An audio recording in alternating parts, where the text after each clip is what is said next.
ಒಡತಿಗಳನ್ನು ತ್ಯಜಿಸಿ ಒಂಟಿಯಾಗಿ ಬಂದು ಪರರಾಶ್ರಯದಲ್ಲಿ ಇರುತ್ತಿರಲ್ಲ.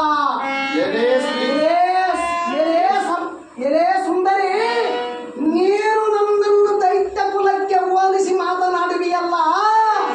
ನಿನ್ನ ಮ್ಯಾಲಿನ ವ್ಯಾಮೋಹವೇ ನನ್ನನ್ನು ದೈತ್ಯರ ಮಾರ್ಗ ಬಿಡಿಸಿದೆಯಲ್ಲದೆ. ಆದರೆ ಇದಕ್ಕೊಂದ ನೀತಿಯನ್ನು ಹೇಳುವನು ಚಿತ್ತ ಬಿಟ್ಟು ಕೇಳ. ಅದು ಏನೆಂದರೆ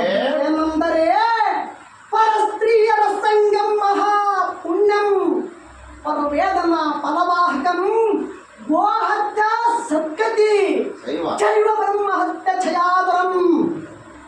ಹೇ ಸುಂದರಿ, ಇದರ ತಾತ್ಪರ್ಯವೇನೆಂದರೆ ಪರಸ್ತ್ರೀಯರ ಸಂಘದಿಂದ ಮಹಾ ಪುಣ್ಯವೆಂತಲು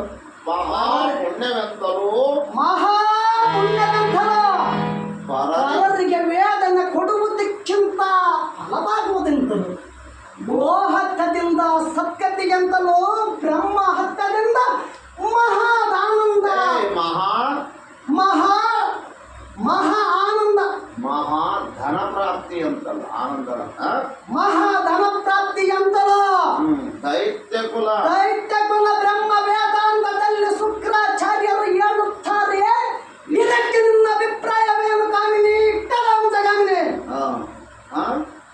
ಗೋಹತ್ಯದಿಂದ ಸದ್ಗತಿ ಅಂತಲೋ, ಬ್ರಹ್ಮ ಹತ್ಯದಿಂದ ಮಹಾಧನ ಪ್ರಾಪ್ತಿ ಅಂತ. ಮಹಾಧನ ಪ್ರಾಪ್ತಿ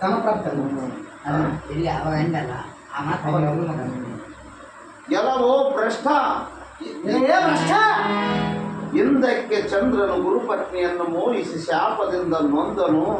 ಇಂದಿಗೆ ನಿನ್ನ ಕಾಲ ಸಮೀಪಿಸಿದಂತೆ ಕಾಣುವುದು. ಎಲ್ಲವೋ ಮೂರ್ಖ. ಪರನಾರಿಯರ ಪರಿಪರಿಯಿಂದ